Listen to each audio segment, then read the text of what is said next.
Oh Señor,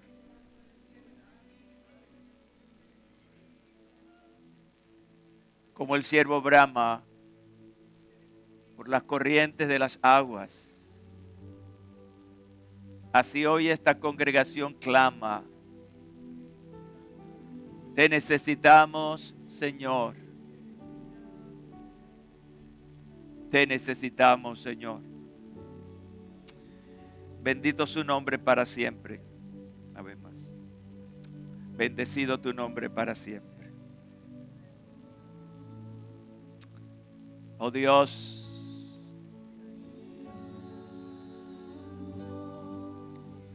Así es. En el murmullo, Señor, en el murmullo expreso necesidad. En susurro a tu oído, Señor, en susurro a tu oído. Te necesito, Señor. Bendito seas. Dios. Dios. Sí, Señor. Bendito seas, Señor. Gracias. Puedes dar gracias a Dios porque Él es tu ayudador, es quien te fortalece, te anima, te da fuerza para seguir adelante. Esa es la razón por la que no te has descarriado, por la que te has mantenido, por la comprensión de que Él es tu ayudador.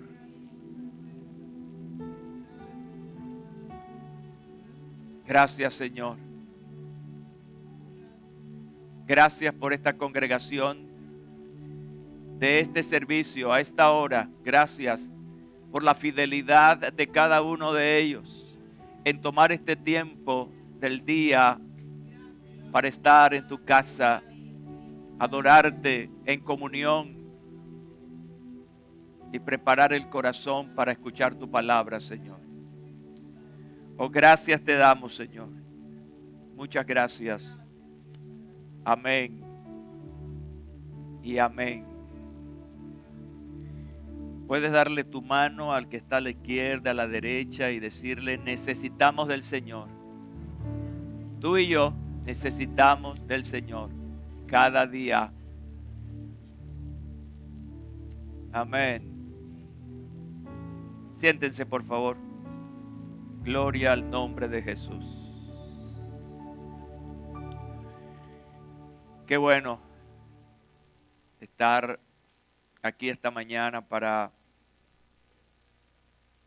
adorar al Señor.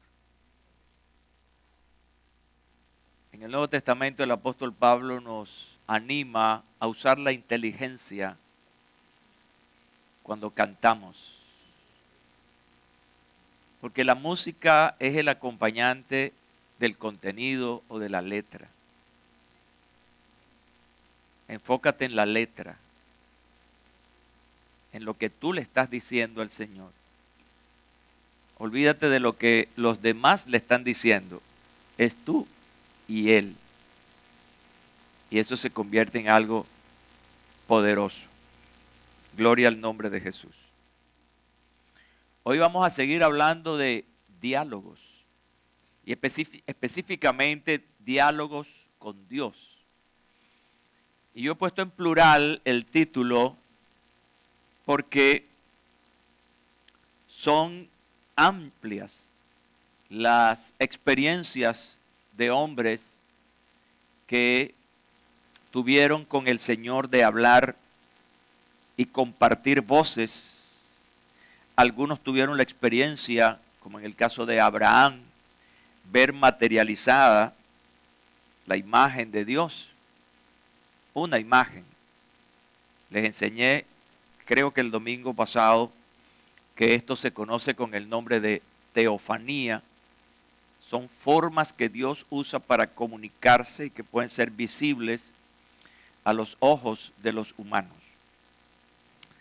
Hoy vamos a hablar de otro diálogo interesante de un ser humano como tú y como yo, nada menos y nada más con el Señor, el creador de los cielos y la tierra y del ser humano, privilegio que es único realmente hablando. Este es un diálogo que se va a desarrollar en este presente para hablarlo entre Jehová el Señor y un profeta llamado Habacuc. Diga Habacuc. ¿Cuántos sabían que ese profeta existía en la Biblia? Bienvenidos. Y les presento a Habacuc. Está en la Biblia. Voy a introducirlo precisamente por eso. El libro de Habacuc es el octavo libro de los 12 profetas menores en la Biblia. Cuando uno estudia los profetas del Antiguo Testamento, los divide en dos categorías, los profetas mayores y los profetas menores. Se les cataloga de esta manera. Una de las razones es porque tuvieron un ministerio más extenso, no por el volumen, más que todo por lo extenso o no de su tiempo como profetas. Y precisamente Habacuc entra en la categoría de los profetas menores de la Biblia. El libro que lleva su nombre, Habacuc, precisamente es atribuido a él, se le conoce como el autor. Y se data este libro en el siglo VII antes de Cristo, o sea, muchísimo tiempo antes de que apareciera el Mesías. Y en este libro, muy corto, de 3 capítulos, los 2 primeros capítulos están dedicados al diálogo entre Jehová y el profeta. El último capítulo del libro está relacionado más bien con una oración y de esa manera termina el libro de Habacuc con una oración hermosísima que hace Habacuc en este capítulo. Habacuc tiene algo en contra y es que sencillamente tiene una biografía difusa. No se sabe mucho acerca de la vida del profeta Habacuc. Es, digamos de alguna manera, el profeta dentro de la Biblia de quien menos se sabe. Sin embargo, hay elementos fuertes para identificarlo como tal y en su ministerio. Ahora, veamos ahora un poquito el trasfondo histórico del libro, el contexto en el que este libro se escribe. Habacuc profetizó el reino de Judá durante el reinado de Joaquín. Él escribió acerca de las maldades de Israel y de su inminente caída o derrota frente a un país muy poderoso en ese tiempo como eran los caldeos. Otro aspecto importante del contexto de este libro es cómo Habacuc describió la vida pecaminosa, ofensiva a la santidad de Dios del pueblo judío. Y no solamente describió esa condición tan terrible, sino que también profetizó su caída al final. Lo bueno de este libro es que en la parte final, ya en ese capítulo 3, hay una manifestación poderosa, un cambio de conducta de Habacuc. Ya no es el Habacuc del primero y segundo capítulo donde confronta a Dios, sino que ahora en este capítulo 3 él entra en conciencia de que Dios es soberano y él hace como él realmente quiere y de acuerdo a sus propósitos. De manera que concluye ese capítulo con una oración. En esa oración surge una palabra inspirada, maravillosa, que tiene que ver con la fe, donde el profeta dice finalmente, el justo por la fe vivirá. esa expresión es interesante, porque esa expresión de alguna manera va a corroborar la veracidad del libro de Habacuc. Pues en el Nuevo Testamento, tanto el apóstol Pablo como el apóstol Pedro refieren este pasaje de Habacuc. El apóstol Pablo lo hace en 2 ocasiones y el apóstol Pedro en una. Muy específicamente, traigo ante ti este breve libro, pero poderoso, por lo que tiene que ver con su contenido en esta serie en la cual nos comprometemos a seguir, que es Diálogos con Dios. El domingo pasado yo hablé de otro diálogo interesante de Abraham y Jehová. Y ese diálogo tenía como punto central la intermediación. En otras palabras, Abraham intercede por Sodoma y Gomorra. Así que era un diálogo de intercesión. Este diálogo, a diferencia del anterior, tiene más bien que ver con un diálogo de crisis, porque precisamente esa conversación entre el Dios Todopoderoso y este ser humano, Habacuc, hablan, o más bien él expresa a Habacuc una y dos crisis importantes que él en lo personal vive, pero que también la vive toda una nación. Y una crisis porque lo que Dios va a hacer a continuación con el pueblo de Judá va a ser bastante fuerte. Ahora, de este título de la conferencia, un diálogo de crisis, yo quiero ponerlos a ustedes en una posición de claridad sobre la palabra crisis. Nosotros por naturalidad usamos palabras que sabemos relacionarlas con otras palabras, pero cuando nos piden un significado, realmente no sabemos cómo darle concepto. ¿Me estoy explicando? Así que si yo les pregunto a ustedes, denme el concepto de crisis. Usted va a ver para los lados, va a decir esto, va a decir aquello, pero realmente no es el concepto, ¿ya? Yo quiero entonces suministrarles un concepto de crisis porque van a recordar el concepto, porque en la medida en que yo vaya exponiendo esto, se van a dar cuenta que realmente este es un diálogo de crisis. La palabra crisis puede designar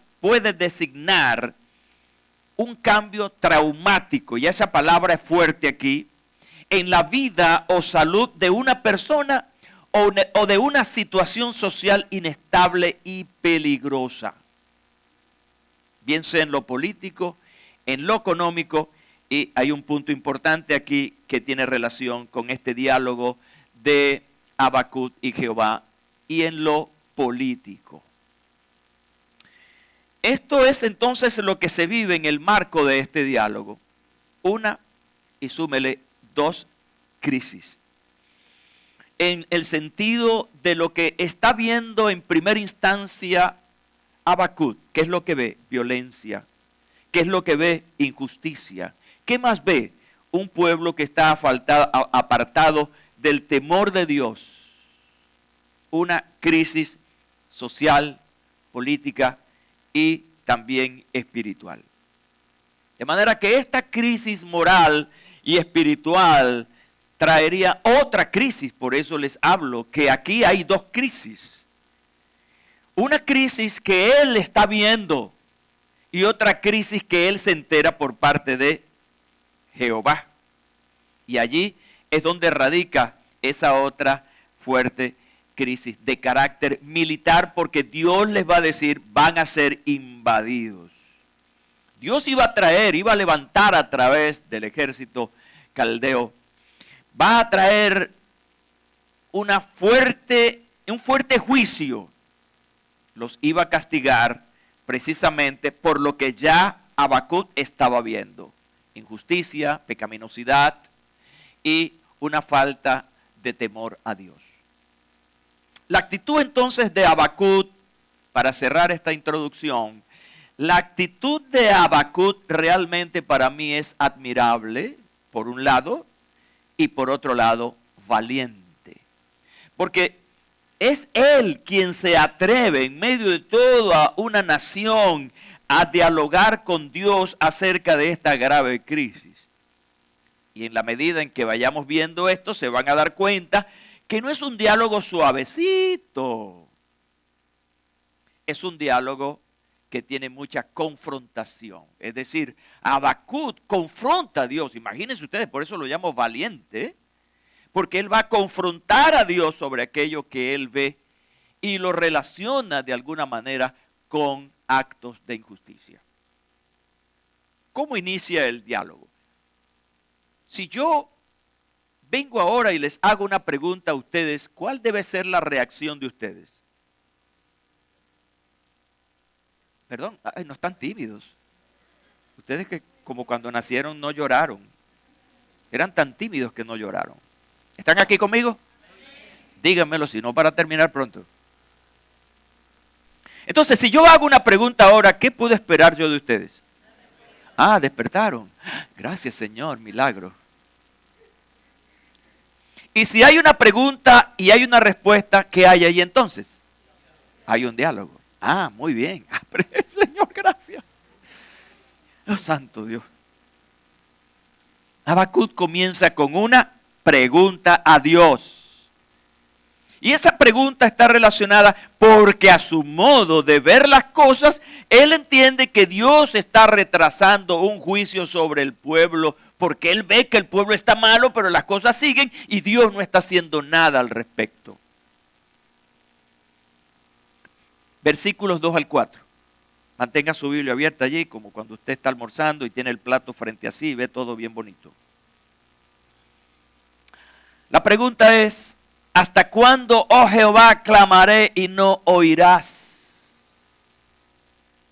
¿Y daré voz hasta ti a causa de la violencia y no salvarás?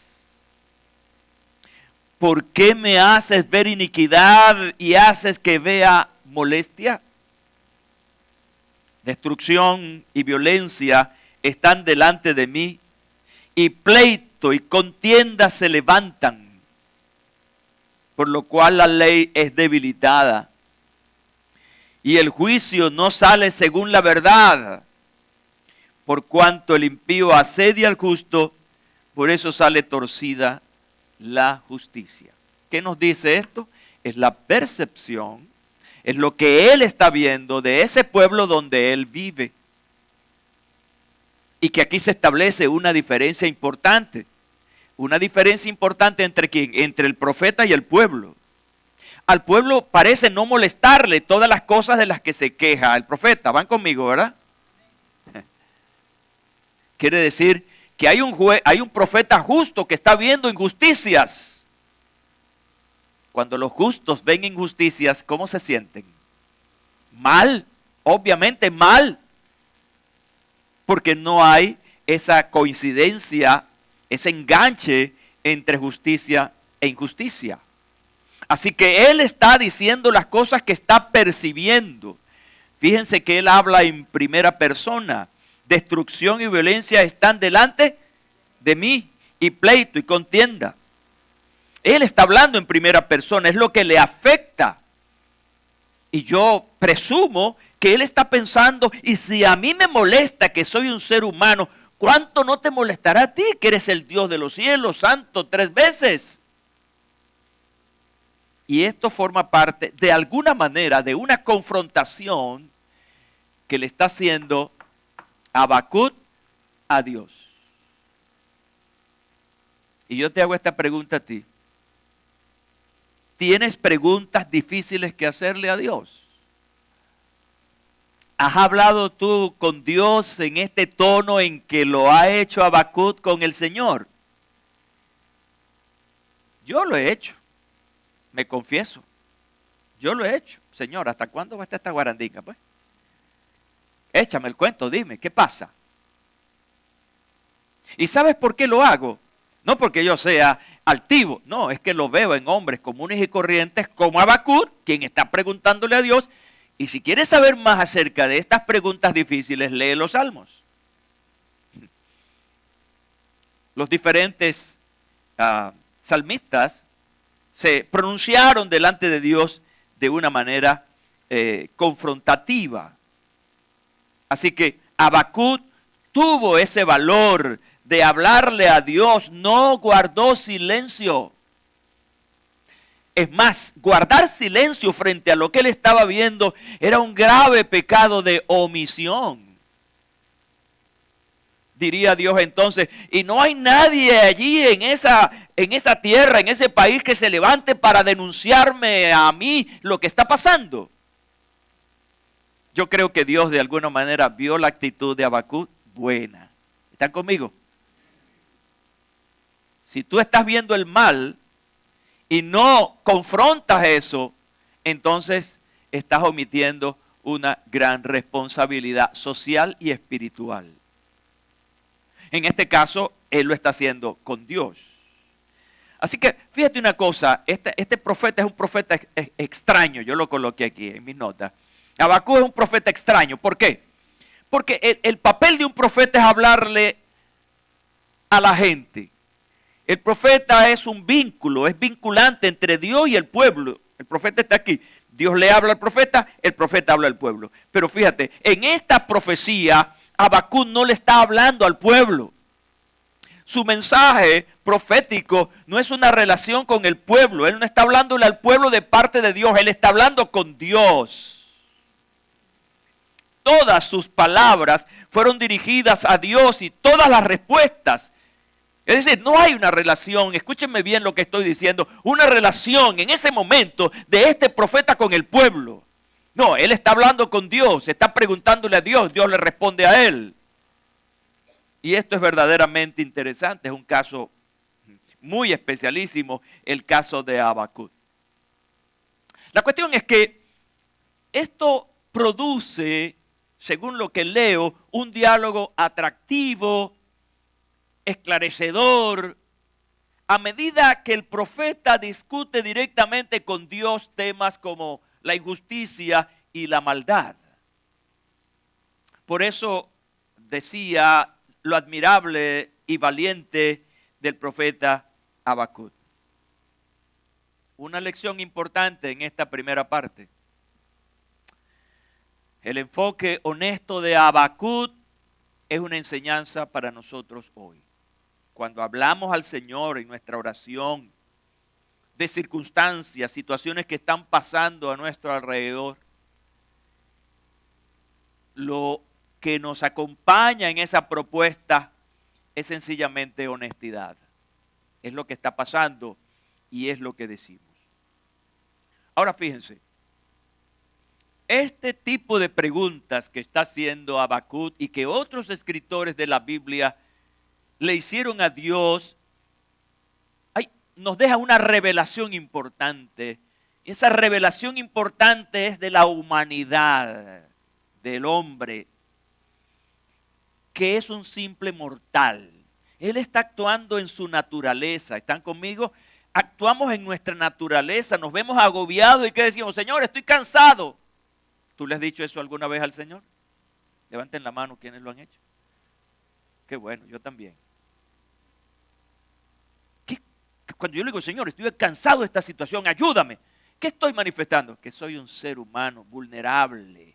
Hay gente que se la dan de Superman y unas de superchicas, pero realmente tú no eres nada delante de la presencia del Señor. A veces queremos saber más que Dios. Y realmente no, somos seres humanos. Y Él simplemente está diciendo esto, así como nosotros cuando hablamos como simples humanos, que no estamos viendo que Dios esté haciendo algo para corregir el problema. Y es normal. Él le hace esta pregunta a Dios. ¿Qué viene después de una pregunta? Una respuesta. Y la tenemos aquí, versículos 5 y 6. Los que jugaban caballo, esa broma del hipódromo, 5 y 6 saben lo que es. Versículos 5 y 6. Tenemos la respuesta a la primera crisis. Recuerden que son dos. A la primera crisis.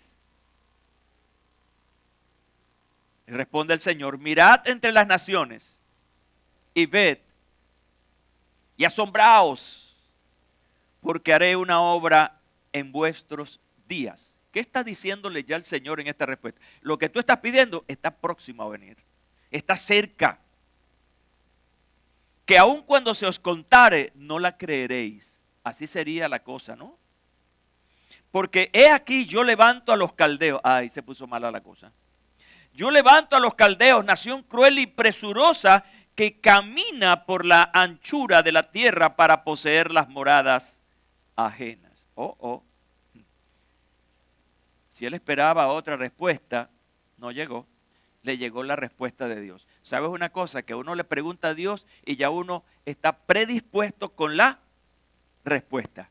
Es decir, es lo que yo quiero que Dios me diga. Y estamos ahí frotándonos las manos. Ya viene lo que le estoy pidiendo a Dios. Y Dios te dice, epa, no es lo que tú estás pensando. Mi respuesta es esta. Y eso es lo que está pasando ahora con nuestro amigo Habacuc. ¿Qué significa esta respuesta? Eso de la obra asombrosa de Dios. ¿Qué es esto? La obra asombrosa no era otra cosa que traer a los caldeos para juzgarlos a ellos. Dios está utilizando, le está diciendo, voy a utilizar un pueblo ejecutor. El que va a ejecutar mi voluntad. Y ese juicio que tú estás pidiendo a Habacuc, yo lo voy a ejecutar a través de los caldeos. Ellos van a ser mi instrumento para corregir. El problema aquí es el siguiente. ¿Quiénes eran los caldeos?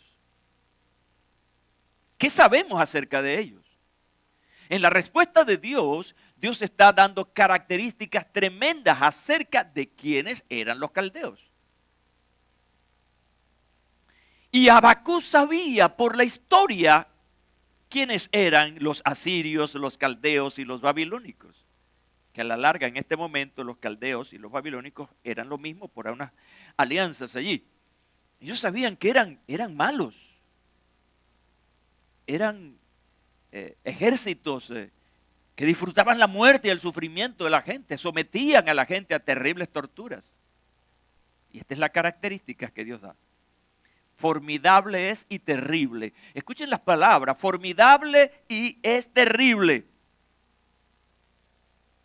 De ella misma procede su justicia y su dignidad. Es decir, son jueces y son parte. Sus caballos serán más ligeros que leopardos y más feroces que lobos nocturnos. Y sus jinetes se multiplicarán. Vendrán de lejos sus jinetes y volarán como águilas que se apresuran a devorar. Toda ella vendrá a la presa.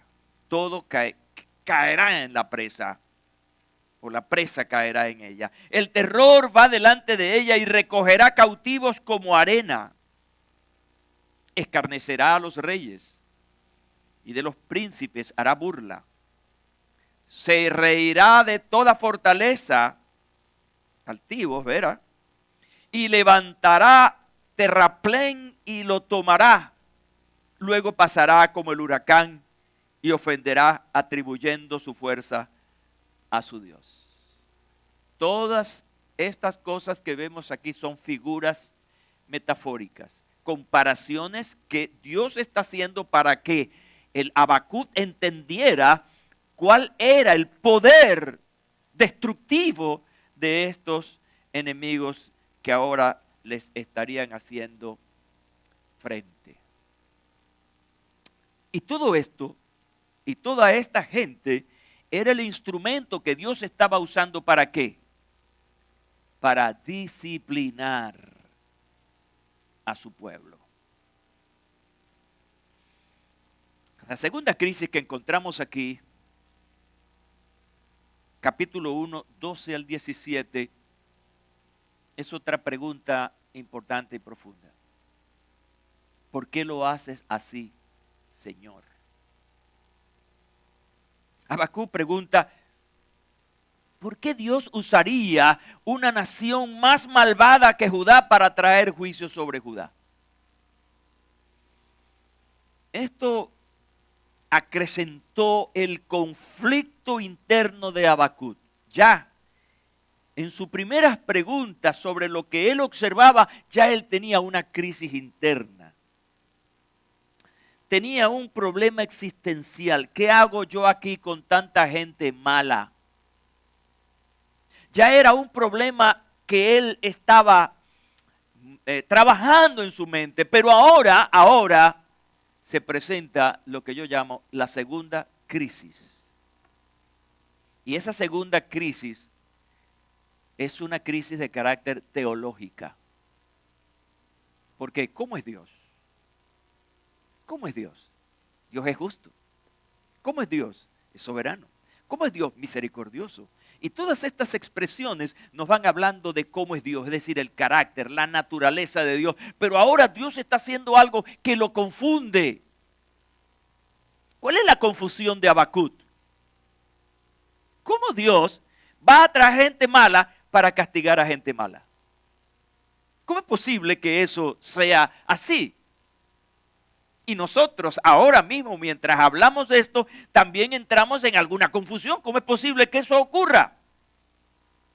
Habacuc cuestiona la justicia de Dios al usar a un pueblo tan perverso con esta descripción que hemos visto aquí para disciplinar a su propio pueblo. ¿Qué es su pueblo? Dice Dios. Te pregunto para la reflexión. Si tu hijo, tu hija, se portó mal y lo vas a disciplinar, entonces llamas al malandrito de la esquina para que discipline a tu hijo. ¿Lo harías? ¿Es eso justo? ¿Es eso real? ¿Es posible? Obviamente que no lo haríamos. Obviamente que no lo haríamos. Escúchame bien.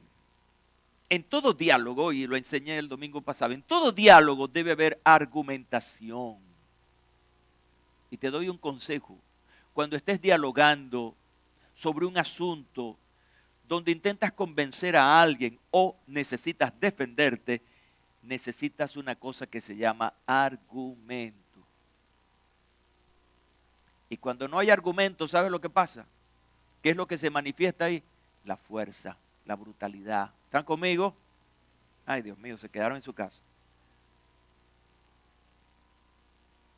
Porque el que no tiene la razón finalmente usa la fuerza, el insulto, la ofensa.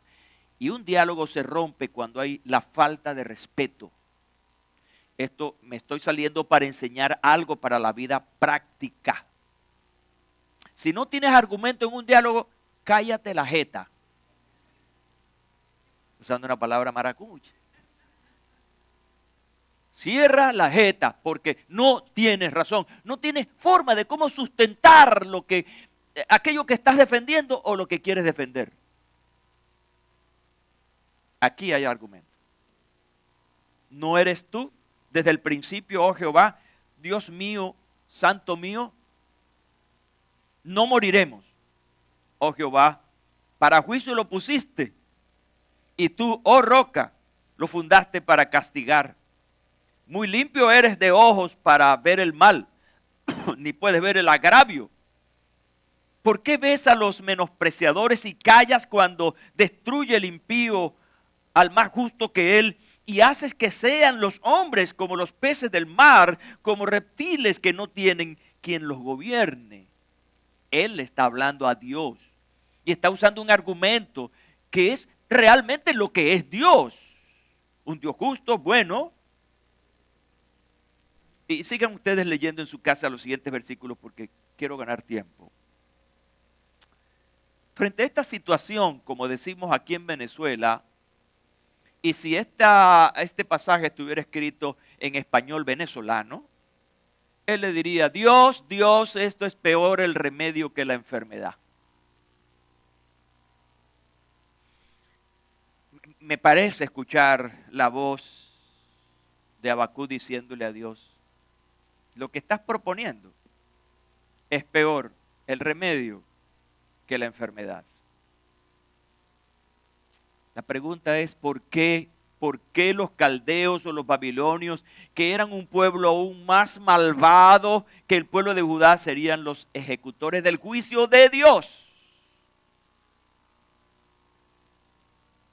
Saben que en la teología acerca de la voluntad de Dios se habla de la voluntad perfecta de Dios, la voluntad total.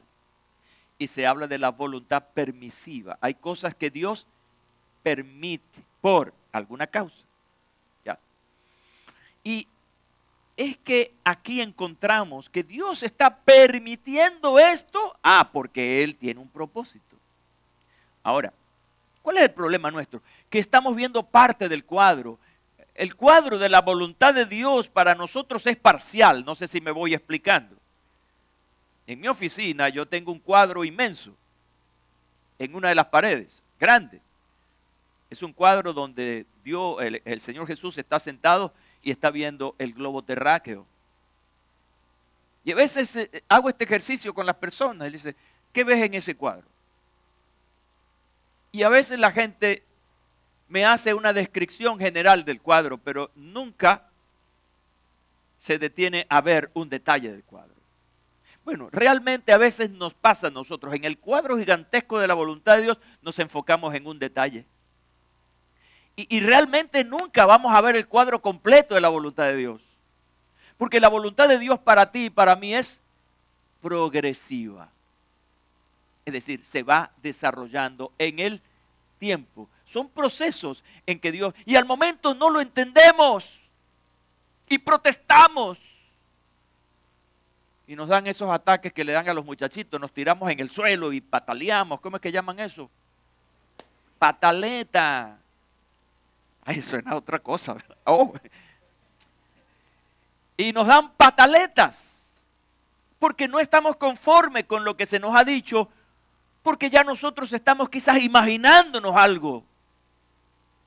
Y así está reaccionando nuestro amigo Habacuc. Dios, tú eres injusto. ¿Cómo es posible que el mal persiga al bien?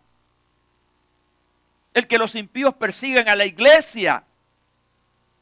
No quiere decir que Dios ha abandonado a su pueblo. Cuando nosotros vemos ese cuadro nos sentimos como abandonados. Nos sentimos huérfanos. Esto es el fin de las cosas. Hasta aquí llegué. Y aquí no hay más solución. No hay más nada que hacer. Pero la parte del cuadro que no estamos viendo y que probablemente la veremos mucho más adelante, tienen que ver con que Dios quiere manifestar un propósito. Dios tiene un propósito contigo y conmigo. Es más, hoy hago una aplicación colectiva a la iglesia, a esta iglesia. Dios tiene un propósito con el Centro Evangelístico Peniel. Y nos han pasado cosas terribles, difíciles, que quizás algunos al ver las cosas esas dijeron, como dice la Biblia por ahí en un pasaje, patitas, ¿para qué te tengo? Y se fueron. Y no estamos viendo el cuadro completo. ¿Qué será lo que el Señor quiere con nosotros? ¿Por qué nos está pasando por esto? ¿Por qué nos pasa esto y aquello? Ay, no hemos visto el cuadro completo. ¿Recuerdan a Giesi y Eliseo? ¿Qué parte del cuadro estaba viendo Giesi? A los malos que ya venían para destruirlos. Pero el cuadro completo lo estaba viendo Eliseo. Y Eliseo le pidió al Señor, Señor, haz que este hombre vea todo lo que yo estoy viendo. Y se quedó quieto. Ahora, ¿qué hay en el cuadro completo? Número uno, Dios quiere glorificarse. Porque al final la gloria es de Dios. Al principio no vemos gloria. Pero cuando vemos la victoria después de cierto tiempo, ay Señor, perdóname, pero gloria a tu nombre por lo que estás haciendo ahora en mi vida y lo que estás haciendo en nuestra iglesia. ¿Qué es lo que va a ocurrir al final de esta historia? Que Dios va a salvar finalmente a su pueblo. Que los caldeos vendrán y ciertamente le iban a hacer un gran daño. La disciplina de Dios iba a estar sobre ellos. Pero al final iban a salir filtrados, limpios, con una experiencia profunda del amor de Dios y de la justicia de Dios. ¿Cuál es la parte del cuadro que nos gusta a nosotros? El amor de Dios. Paz y amor. Pero la otra parte del cuadro tiene que ver con la justicia de Dios. Y la justicia de Dios se aplica ¿por qué? Simplemente por un acto de desobediencia. Esto indica entonces que en este caso los caldeos y babilónicos no se iban a quedar lisos, no iban a salir lisos de esta situación. Porque al final la justicia de Dios vendría sobre los caldeos o babilónicos. ¿Por qué? Porque ellos simplemente fueron un instrumento operativo para disciplinar a los judíos. Pero ellos también fueron castigados. Ahora escúchame bien esto. Hay una marcada diferencia aquí en esta historia sobre el pueblo judío que iba a ser disciplinado y los caldeos que iban a disciplinar en el nombre de Dios. ¿Cuál es la diferencia?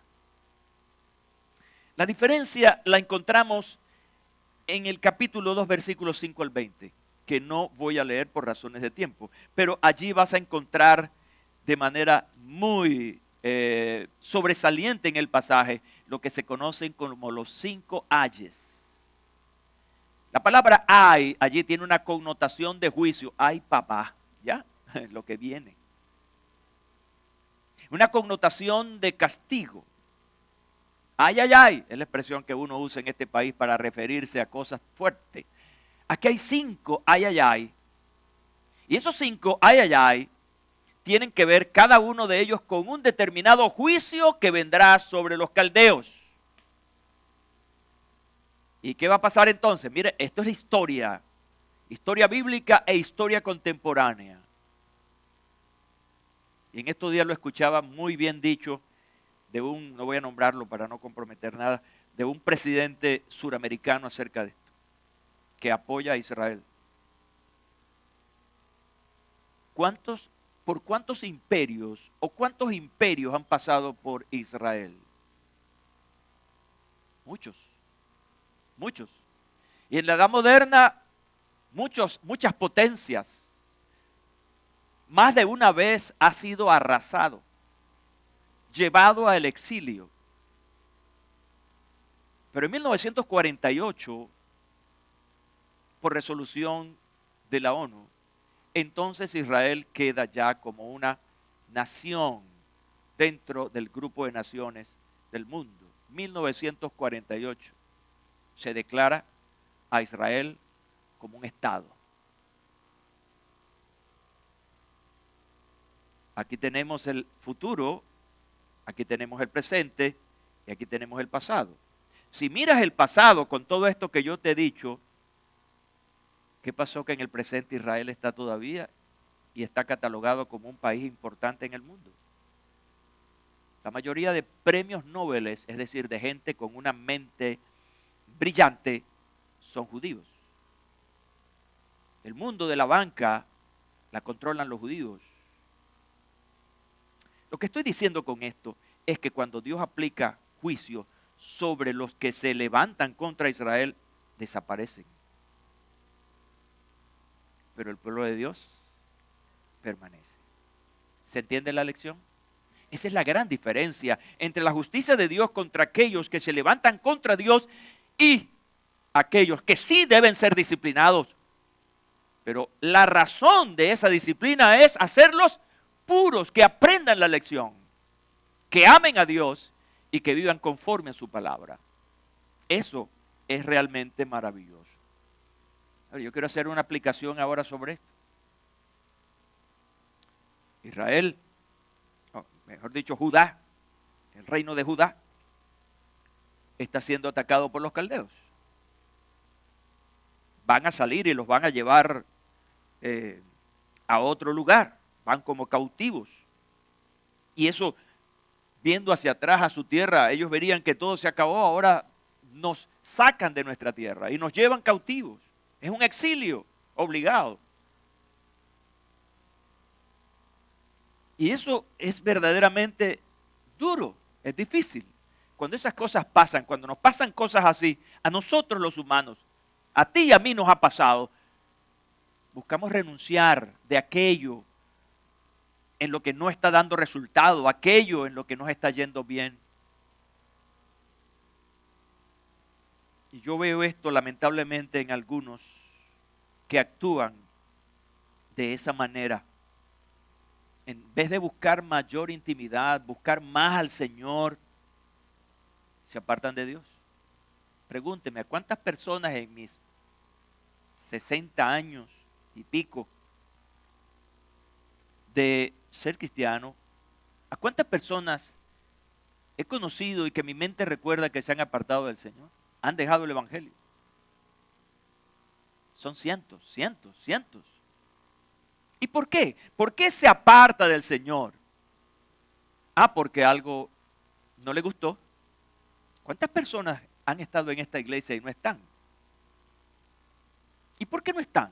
Porque en algún momento no le gustó una política, una forma de hacer las cosas en la iglesia y vieron más fácil irse. Otros sencillamente por sus pecados y desobediencia. Otros por cualquier capricho, una cosa tonta. Es lo que hacemos muchas veces cuando nos sentimos así como este pueblo llevado cautivo. Entonces buscamos una salida fácil. Se apartan de la congregación cayendo en un riesgo. Se alejan de Dios y buscan el mundo. Pregunto, ¿qué es más seguro? ¿Quedarse con Dios en medio de las circunstancias sabiendo que Dios cuida de mí o irme al mundo? Obviamente es peor, mucho, mucho peor. Por eso alejarse del Señor es una cuestión de riesgo, es muy riesgoso. Eso puede valerte tu salvación, tu estabilidad emocional, espiritual. Por lo tanto, lo importante aquí es permanecer. Porque los que permanecen dan fruto y abundante fruto. Mira lo que dice el profeta Isaías sobre este caso, 31, Isaías capítulo 31. Y comienza con un ay. Ay de los hijos que se apartan, dice Jehová, para tomar consejo y no de mí, para cobijarse con cubierta y no de mi espíritu. Añadiendo, y me interesa este pasaje, añadiendo pecado a pecado. El que se aparta del Señor cubre más su vida con pecado. Se entierra más. Les dije que este libro es breve, tiene 3 capítulos. Voy a terminar con el capítulo 3. Ay, ahora es cuando falta. No, tranquilo. Habacuc entonces espera la respuesta de Dios. ¿Cuál es la respuesta de Dios? Bueno, acerca de lo que está pasando con esta gente, con estos caldeos. ¿Cuál fue la actitud de Habacuc mientras Dios no responde? ¿Qué es lo que pasa? Capítulo 2, versículo 1. Permaneceré en mi puesto como guardia. Estaré listo en la torre de defensa. Esperaré a que me hable y responda la demanda que he presentado. Así va a transcurrir este capítulo en espera. Habacuc, escuchen bien porque esto es vital para nuestra vida de relación con el Señor. Habacuc estaba consciente de que un diálogo a veces toca esperar la respuesta de la otra parte. Les pongo un ejemplo de lo que es la diplomacia. Cuando los diplomáticos se reúnen para dialogar sobre un asunto, hay asuntos dentro del asunto que son más difíciles de digerir y por lo tanto resolver. ¿Saben lo que hacen los diplomáticos? Piden un tiempo. Y la palabra clave aquí, vamos a hacer consultas. ¿Qué significa eso? Que se retiran, incluso no es ni siquiera una llamada telefónica con el presidente del otro país, sino que se retiran, van a su país, hacen consultas y preguntan, ¿y qué vamos a hacer ahora? Quiere decir que en ese momento el diálogo se suspende, por lo tanto hay que esperar. Nos toca muchas veces esperar y saber esperar. Esperar y saber esperar. ¿Cuánto tiempo tú tienes orando por algo específico? Alguien que me eche el cuento. ¿Cuánto tiempo? Creo que todos los que estamos aquí estamos esperando una respuesta. quizá de hace mucho tiempo o de no hace poco, pero al final no has tenido una respuesta inmediata. ¿Y por qué tarda? ¿Con quién consulta a Dios para darme una respuesta? Él no necesita consultar con nadie. Lo que Él sabe, Él sí sabe porque te conoce, es que tú necesitas tiempo. ¿Y por qué necesito tiempo? Lo que necesito es que me responda, ¿vale? Dios quiere maximizar, esta palabra me gusta, maximizar tu paciencia, tu fe, tu amor. Escucha bien esto, tu perseverancia. Porque muchos se cansan de esperar y ¿qué hacen? Se retiran. Y Dios quiere probarte. Y no es solamente una prueba por prueba, sino es una prueba para que tú crezcas. La voluntad de Dios es que tú crezcas, te desarrolles, bendito sea el nombre del Señor. Habacuc le ha hecho 2 preguntas importantes a Dios. 2 preguntas. Pero las hizo con una actitud apropiada, con respeto a Dios, considerándolo como el Señor. Anticipó una respuesta de Dios y estuvo dispuesto a esperarla. Mi consejo hoy, lo que el Espíritu Santo quiere decirte hoy, lo que has pedido al Señor, no lo des por perdido, no lo des por olvidado. Él tiene un propósito de responderte. Solamente pide al Señor que te dé esa paciencia, esa capacidad para discernir ese tiempo. La segunda respuesta de Dios: y Jehová me respondió y dijo, escribe la visión y declárala en tablas para que corra el que leyere en ella. El asunto era tan radical lo que iba a pasar, que si esta palabra hubiese sido escrita en español venezolano, huya quien pueda. Patitas, ¿para qué te tengo? Porque lo que venía iba a ser terrible. Hago un paréntesis en la lectura. Aunque la visión tardará aún por un tiempo, mas se apresura hacia el fin y no mentirá, aunque tardare, espéralo, porque sin duda vendrá. No tardará. Así es la palabra del Señor. Lo que Dios ha prometido, así es. Vendrá, no tardará. La respuesta de Jehová a Habacuc está enmarcada en los siguientes 19 versículos de ese capítulo, que por razones de tiempo no puedo ser expositivo, pero se ve allí la importancia de la fe en la promesa de Dios. ¿Qué pasa en el capítulo 3 de manera concreta? Yo creo que Habacuc simplemente llega a una conclusión. Comprensión. Él comprendió a Dios y se sometió a Dios. Hay una gran diferencia entre comprender lo que Dios me está diciendo y aplicar eso a mi vida, asumirlo. Y él entendió allí que Dios es soberano y lo que Él ha determinado, así es. Habacuc simplemente en este capítulo 3, por esa comprensión y esa capacidad para someterse a Dios, simplemente oró por un avivamiento. Simplemente. Sabía cómo Dios obró una vez y cómo su pueblo respondió una vez. Y Habacuc quería ver que esto realmente fuera así. La oración de Habacuc nos muestra que el avivamiento, escuchen bien, es una obra de Dios, no un logro de los hombres. De esto estaremos hablando 3 días en el Congreso Estratégico para el Crecimiento de la Iglesia. 3 días vamos a estar hablando acerca de avivamiento. Dios es quien provoca los avivamientos, pero aprendemos aquí que nosotros estamos en la capacidad de fe para pedir una vuelta a la vida, que seamos restaurados de manera total y vivamos conforme a lo que Dios ha dicho.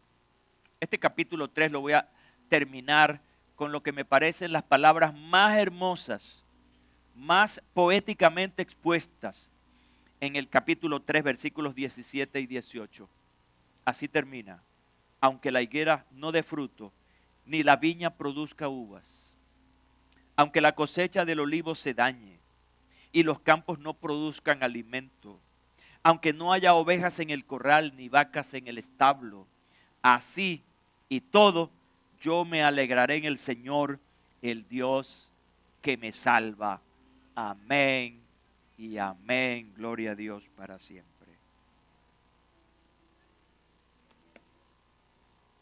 Diálogo de crisis es aquel que se hace en un momento en que vivimos circunstancias difíciles. ¿Qué aprendemos aquí?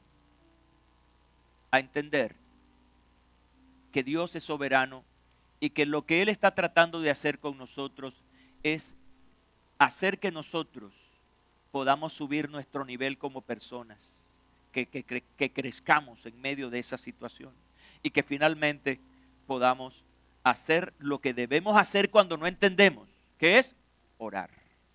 Orar al Señor. Es lo que yo veo y entiendo que finalmente Habacuc hizo. Amén. Pon tu mano sobre tu corazón, por favor. Padre, en el nombre de Jesús, que esta palabra que ha sido expuesta hoy no sea lanzada al aire, sino que realmente llegue a ese corazón que está siendo señalado ahora. Que algo haya aprendido cada quien y que no solamente como Habacuc haya comprendido, sino que ponga en acción la comprensión de lo que Dios ha dicho. Padre, en el nombre de Jesús, agradezco este tiempo y oro para que en estos tiempos de crisis nosotros podemos ser esos Habacuc que con sabiduría se dirigió a ti para esperar respuestas. Amén y amén.